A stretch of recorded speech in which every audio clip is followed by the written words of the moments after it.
Leaving the phone with the child is not at all recommended. So when you say that it has to be cognitively distributed. Yes. So how do you figure out things on using mobiles?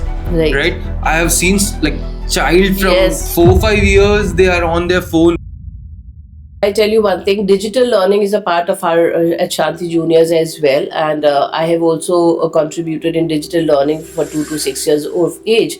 But yes, how you're using is very important. First, usage of phone during food time, time where the child is involved in any kind of activities or doing any kind of home assignment is not the right way. Leaving the phone with the child is not at all recommended.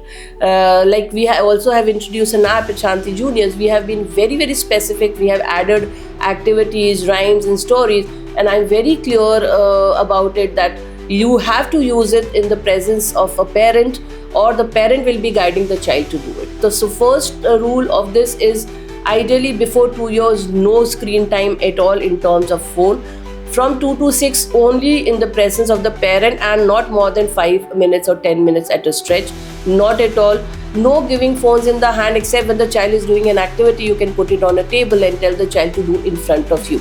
If you feel that leaving the phone with the child will allow you to give some liberty to watch your own favorite soap, or you want to do some maybe cooking work, because we as ladies have multiple responsibilities, so I understand the challenge, but eventually it is going to slow down the brain development of a child. So it has to be used in a right way, not without the presence of the parent, and never leave your child with the phones alone. Never ever.